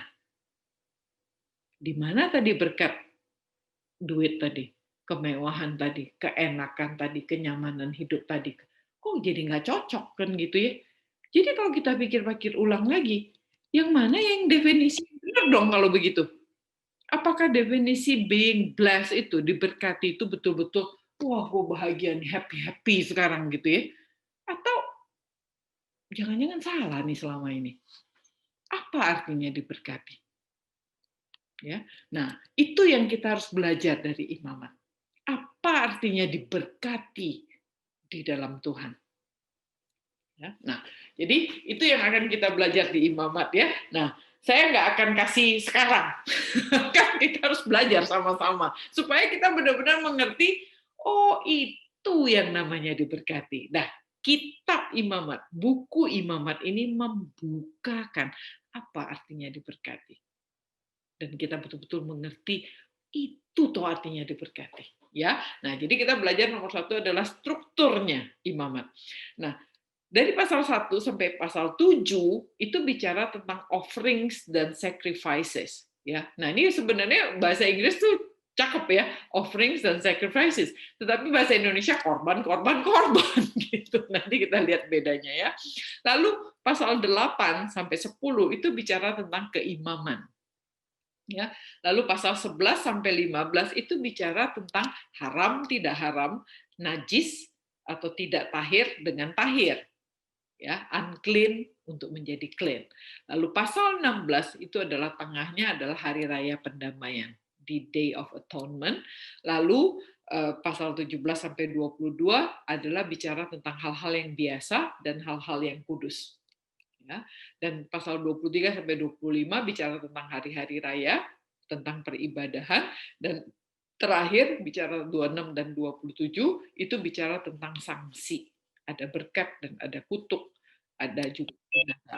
Nah, jadi cara bacanya begini, teman-teman. Yang 1 dan 7 ketemu dengan 26, 27 gitu ya. 8, 10 ketemu 23, 25. 11, 15 ketemu 17, 22. Intinya, ya, orang-orang Yahudi selalu menulisnya begitu ya. Musa pintar sekali menulisnya. Selalu yang di tengah itu menjadi fokus. Sama imamat tengah dari Pentatuk, bukan? Nah, di dalam imamat pasal 16 itu menjadi puncaknya hari raya perdamaian ya, the Day of Atonement. Nah, kita lihat bagian pertama ini disebut justifikasi, bagaimana jalan menuju ke Tuhan, dan yang bagian terakhir ini, bagian 3 bagian yang di bawah adalah bagaimana berjalan bersama Tuhan. Nah, ini strukturnya supaya kita bisa mengerti. Nah, untuk membaca sebuah buku, kita ngerti dulu nih, oh ini introduksi, ini ceritanya, wah ini udah cerita puncaknya, dan akhirnya kayak apa. Nah, ini adalah struktur imamat ya. Nah, kita akan masuk pada bagian pertama. Saya tidak akan menyelesaikan bagian pertama ini, nanti kita berakhir jam 11 malam. Tidak ya, sebentar lagi kita akan masuk supaya dapat sense-nya dulu, dapat rasanya dulu apa yang akan kita pelajari di imamat ini. Nah, bagian pertama tadi kita akan belajar tentang offerings dan sacrifices ini ya, imamat 1 sampai imamat 7. Nah, di dalam 7 pasal ini kembali kita masih pecah ya. Ada offerings dan ada sacrifices. Nah, offerings itu sebenarnya bahasa Indonesia harusnya persembahan-persembahan. Tapi persembahannya dalam bentuk apa? Korban gitu loh, ya. Lalu ada sacrifices, pengorbanan-pengorbanan, dan bentuknya apa? Korban juga, sehingga dalam bahasa Indonesia semua dinamain korban. Nah, kita bagi 2. Bagian pertama, pasal 1 sampai pasal 3, itu adalah korban sukarela. Korban sukarela artinya bukan korban wajib, kan begitu ya. Nah, itu ada 3 korban. Korban bakaran, bahasa Inggrisnya the burnt offering. Korban sajian, bahasa Inggrisnya ada 2 macam. Ada yang bilang the grain offering, ada yang bilang the meal offering. Intinya ini korban untuk dimakan, begitu. Lalu korban keselamatan, atau di LAI juga kadang-kadang pakai korban pendamaian. Jadi Bapak Ibu ketika baca mulai garis gitu. Kalau disebut korban keselamatan atau korban pendamaian, itu maksudnya the fellowship atau the peace offering, ya. Korban persekutuan mestinya.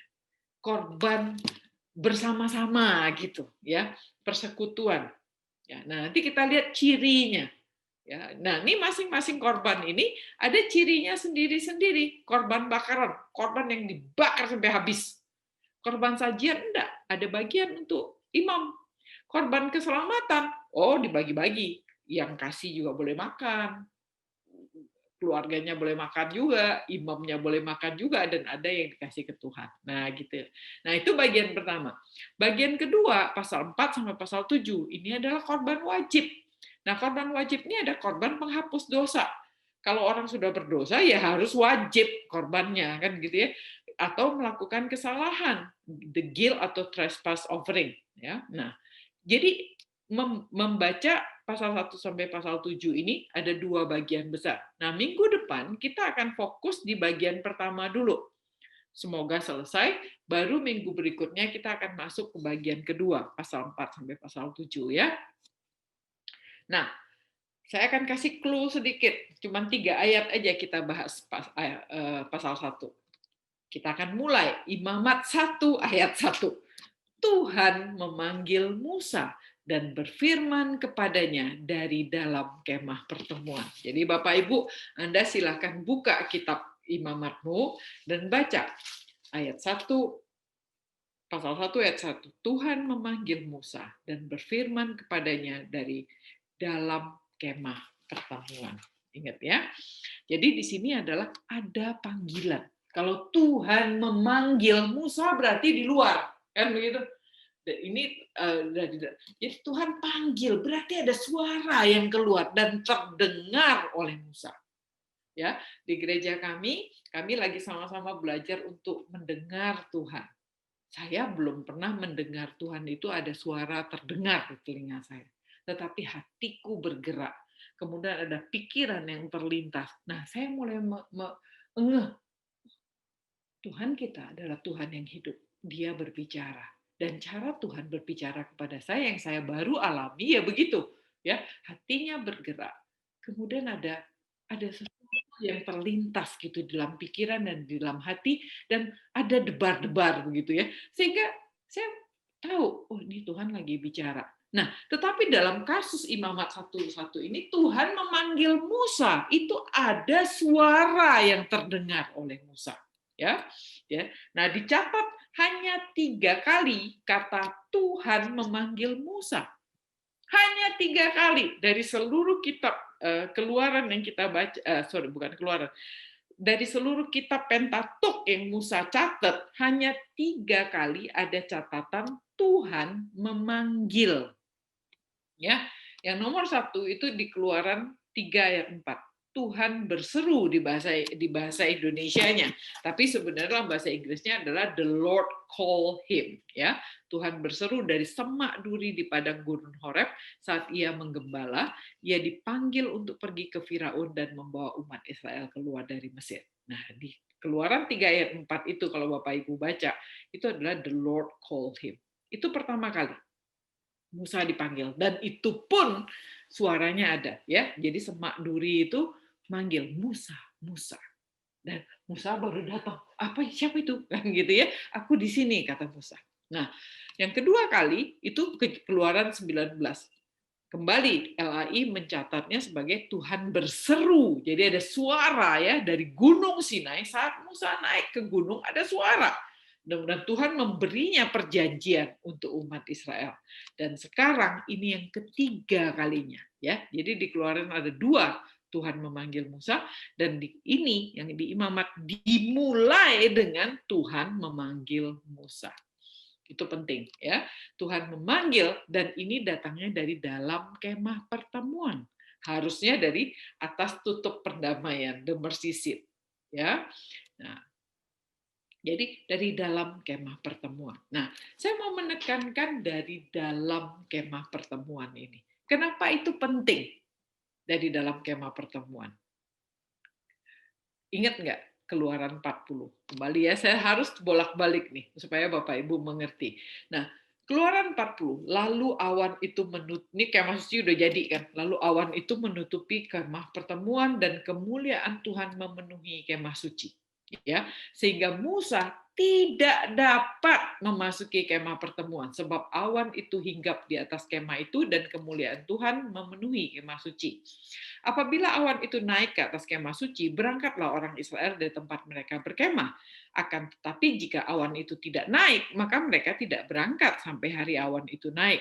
Sebab awan Tuhan itu ada di atas kemah suci pada siang hari dan pada malam hari ada api di dalamnya. Di depan mata seluruh umat Israel pada setiap tempat mereka berkemah. Perhatikan ini. Musa tidak dapat masuk ke dalam kemah pertemuan. Ya, itu terjadi di Keluaran 40.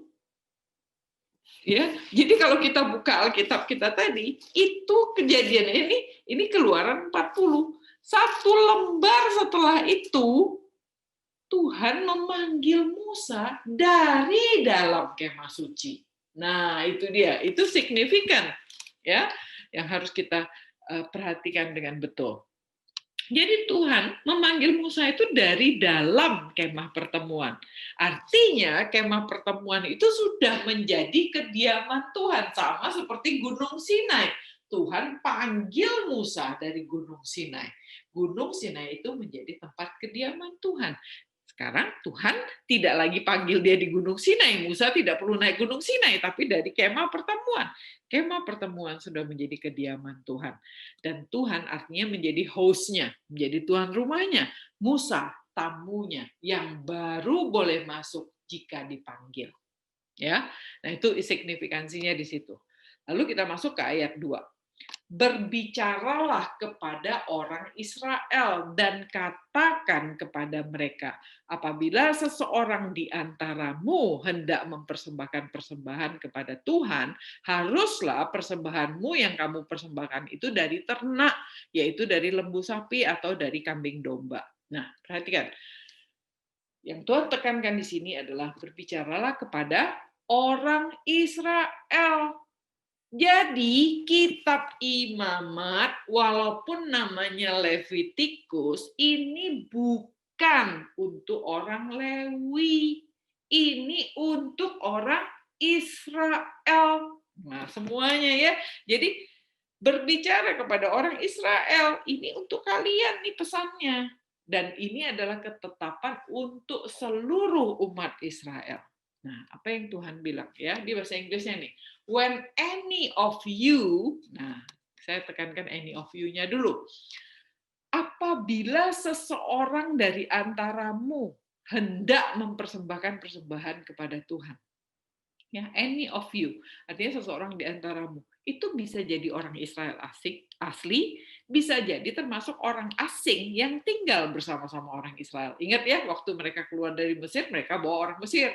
Ada orang Moab juga mungkin yang ikut dan mereka mau menerima Tuhan sebagai Tuhan mereka, kan gitu. Nah, dan itu kalau kita baca di Bilangan 15:16, satu hukum, satu pengaturan bagi kamu dan bagi orang asing yang tinggal bersamamu. Jadi any of you artinya seorang di antaramu. Nah, lalu yang mesti dibawa adalah seekor binatang. Bring an offering, bring as your offering an animal, satu ekor binatang from either the herd or the flock. Nah itu yang sayang ya, bahasa Indonesia nggak keluar tuh. Bahasa Indonesia dicatatkan persembahan itu dari ternak, yakni lembu sapi atau kambing domba. Sebenarnya nggak itu artinya ya, the herd dan the flock. Ya, binatang itu harus datang dari the herd, itu artinya kawanan ternak. Nah, kawanan ternak ini bisa ternak yang dipelihara, tapi bisa juga kawanan liar yang ada di padang gurun situ kemudian ditangkap oleh orang Israel. Sama seperti dia makan burung puyuh. Burung puyuh itu adalah the flock yang Tuhan kirim beramai-ramai begitu ya, dan mereka tinggal tangkap. Boleh nggak itu dijadiin persembahan? Boleh. Ya, jadi bisa nggak orang miskin tiba-tiba bawa apa rusa liar misalnya begitu ya, atau kambing hutan atau kambing gunung? Bisa kalau Tuhan yang kirim, kan begitu, kira-kira begitu. Jadi peternak itu, binatang itu harus datang dari kawanan baik herd ataupun flock, artinya bisa berupa ternak besar, lembu sapi, bisa juga ternak kecil, bisa juga unggas. Nah ini nggak keluar unggasnya di bahasa Indonesia ya, mestinya ada unggasnya. Nah, tapi yang saya mau tekankan satu lagi di sini adalah baca baik-baik. Apabila seseorang di antaramu hendak mempersembahkan persembahan kepada Tuhan. Ingat, Tuhan nggak pernah paksa. Ini aturan hanya untuk orang yang mau mempersembahkan kepada Tuhan. Ya, Tuhan bilang apabila di antara kamu ada yang mau mempersembahkan kepada Tuhan, harus begini. Tapi kalau engkau tidak mau persembahin, tidak apa-apa. Itu yang Tuhan bilang. Ini enggak untuk kamu, artinya aturan ini enggak untuk kamu. Aturan ini adalah untuk orang yang mau mempersembahkan kepada Tuhan. Ingat ya, Tuhan dan penyembahnya. Kalau engkau bukan penyembahnya, enggak urusan, enggak usah baca Imamat. Nah, gitu. Ayat 3. Kalau persembahannya merupakan korban bakaran, nah muncul nih satu kata baru, korban bakaran. The burnt offering, ya.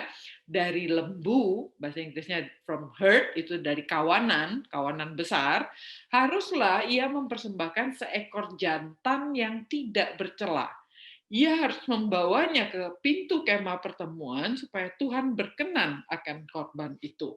Nah, di sini kata pertama muncul ya, korban bakaran. Nanti Bapak Ibu mesti sensitif untuk melihat ada jenis korban lain yang bukan korban bakaran ya. Semua korban dibakar, tapi tidak semua namanya korban bakaran. Nah, ini makanya kosakatanya mesti kita ngerti dulu. Ini adalah korban bakaran, the burnt offering. Ini adalah istilah Ibrani yang dipakai, artinya ketika korban ini artinya korban bakaran ini adalah yang naik ke atas. Nah, nanti ada korban yang turun ke bawah soalnya. Ya. Jadi nomor satu yang kita ngerti, korban bakaran itu adalah korban yang naik ke atas. Ya, saya nggak cerita dulu apa artinya yang turun ke bawah ya. Ini yang naik ke atas dulu. Artinya seluruh binatang ini dibakar untuk naik ke atas. Seluruh binatang ini dibakar tuh habis. Nggak ada yang disisain. Semuanya dibakar. Termasuk kakinya, kayak kulitnya, kayak jeroannya, kayak lemaknya, kayak kepalanya, kayak semua dibakar. Ya, nah itu melambangkan penyerahan seluruhnya kepada Tuhan. Ya, nah korban bakaran adalah korban yang paling favorit, korban yang ditempatkan di urutan pertama. Kita tahu itu ya, selalu di urutan pertama, di tengah itu penting tuh. Jadi ini adalah urutan pertama, menunjukkan ini korban yang paling penting seluruhnya untuk Tuhan. Sehingga korban bakaran itu selalu menjadi korban yang paling sering dilakukan. Para imam melakukan korban bakaran setiap pagi dan setiap petang, coba. 2 kali sehari loh. Dan lebih banyak lagi dilakukan pada hari-hari raya dan persembahan umat. Ya, jadi paling penting. Nah, saya akan tutup hari ini. Saya mau bikin sekarang modelnya mulai dari tahun baru ini, kita ada bekalnya gitu ya. Bas itu adalah belajar Alkitab setiap Senin ya. Jadi bekal bas kita hari ini 11 Januari 2021 adalah pesan utama imamat itu adalah kerinduan Tuhan untuk tinggal berelasi. Ketika dia tinggal, of course dia nggak tinggal terus diam kayak anak kos, nggak mau ya. Ketika Tuhan itu tinggal, dia ingin ngobrol sama umatnya, dia ingin bercengkrama, makan bareng, cerita-cerita, dan tujuan utamanya tinggal adalah melimpahi umatnya dengan berkat-berkatnya. Ingat ya, apa sih makanya dari tadi kita mesti mengerti apa sih berkat Tuhan? Apa iya berkat Tuhan? Tuhan ada, oh tiba-tiba nemu emas gitu ya, tiba-tiba duitnya banyak, begitu, rezekinya berkelimpahan. Enggak, nothing to do. Kalau udah demikian, kenapa kita harus memikirkan Tuhan sampai sedemikian? Kenapa dikatakan berbahagialah orang yang miskin di hadapan Tuhan? Ya, nggak ada tuh kisah sukses kalau ada orang-orang pemimpin-pemimpin umat yang mengiming-imingi tentang kesuksesan secara materi, itu mesti hati-hati ya. Nah, karena Tuhan tidak pernah menjanjikan berkatnya itu definisinya adalah materi. Apa berkat Tuhan? Nah, itu yang saya mau jadiin PR. Ya, coba pikirkan apa sih berkat Tuhan? Kenapa kamus katekismus Westminster mengatakan tujuan penciptaan manusia itu adalah memuliakan Tuhan dan menikmatinya. Apa yang disebut dengan menikmati Tuhan? Apa iya menikmati makan enak? Apa iya pergi jalan-jalan ke luar negeri 10 kali dalam setahun? Kalau orang Muslim umroh tiap sebulan sekali, begitu? Apa iya seperti itu? Apa definisinya Tuhan ketika mengatakan aku akan melimpahi engkau dengan berkat? Untuk itulah aku tinggal bersama-sama dengan kamu. Apa berkat itu berarti kesucian Tuhan ya? Dan kita ngerti kesucian itu sehingga kita bisa sama-sama Tuhan. Dan itu menjadi kerinduan utama kita. Dan itulah berkat. Nah, gitu. Coba pikirkan itu. Dan itu pesan utama imamat. Kerinduan Tuhan untuk tinggal berelasi dengan kita dan melimpahi kita dengan berkat-Nya. Ya. Nah, ketika engkau mengerti pesan utama ini, Ya, tolong baca lagi imamatnya mulai dari pasal 1, PR kita 1-3 minggu depan, baca dan renungkan. Apa kira-kira pesannya ya? Saya mau nanya nih, yang harus kita punya pertanyaan ini dalam pikiran kita, bagaimana respon pribadi kita terhadap pesan utama dari imamat ini, bahwa Tuhan akan berelasi dengan kita dan melimpahi kita dengan berkat-Nya. Apa sama-sama dengan saya. Saya struggle gitu kan. Aduh gimana nih ya? Ngerti nggak ya? Aduh bagaimana ya? Dan saya betul-betul pikir, aduh Tuhan gimana? Susah banget nih. Dan saya bilang, please Tuhan tolong bantu kasih Roh Kudus agar kita mengerti. Nah, saya mau berbagi beban ini dan mengajak Bapak Ibu semua, teman-temanku semua, mari kita renungkan bareng-bareng. Ini nggak gampang, sulit ya. Bagaimana respon pribadi kita terhadap pesan utama? Lalu udah mikirin begitu ya, aplikasinya apa ya dalam hidup kita sehari-hari? Ketika kita mengerti nih, mulai pikirkan tadi ya, berkat, ya enggak, ya enggak. Masa sih begitu? Masa sih begini? Coba pikirkan. Ya, lalu responmu bagaimana? Dan kalau kau sudah mulai kira-kira mengerti nih, aplikasinya gimana ya dalam hidup sehari-hari? Untuk hidup kudus bersama Tuhan, dan itu merupakan berkat terbesar.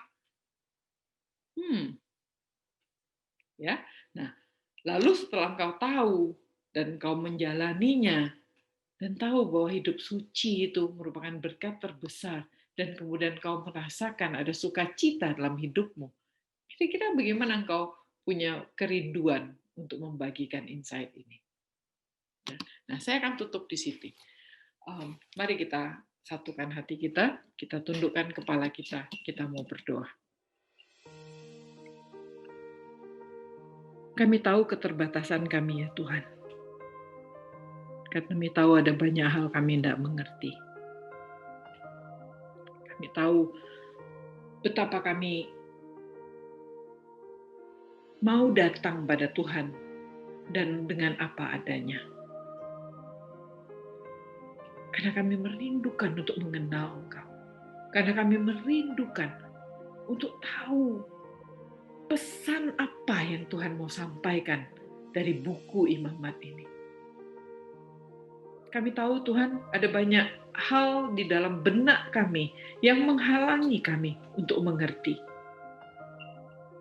Tapi kami mintakan Tuhan, Roh Kudus Tuhan bantu kami. Sekarang kami tahu dalam benak kami mulai banyak pertanyaan-pertanyaan. Dan Tuhan tolong kami agar semua pertanyaan ini agar semua ketidakjelasan ini membangkitkan kegelisahan di dalam diri kami untuk kami gali sama-sama. Kami orang-orang dewasa yang tidak mau dicekokin. Kami orang-orang dewasa yang tidak mau disuapi. Kami mau gali, kami mau cari tahu. Dan Tuhan tolong kami tidak hanya sekedar tahu, tetapi kami menemukan insight demi insight dan membuat kami mencintai firman Tuhan, membuat kami betul-betul paham dan kami tahu firman Tuhan itu berkuasa mengubah hidup kami sehingga kami boleh menjadi orang-orang yang diubahkan Tuhan, yang mau betul-betul menjadi anak Tuhan, dan semua orang boleh menyaksikan ada Tuhan di dalam kami. Hidup kami berubah dan kami mempersembahkan hidup itu sebagai persembahan untuk Tuhan. Untuk itu tolong kami ya Tuhan. Jangan tinggalkan kami, besertalah dengan kami. Dalam seminggu ini kami akan berpisah, tapi Tuhan tolong kami. Semangat untuk belajar firman Tuhan. Punya semangat, Tuhan anugerahkan Roh Kudus sehingga kami mulai mengerti dan mendapatkan insight-insight yang baru.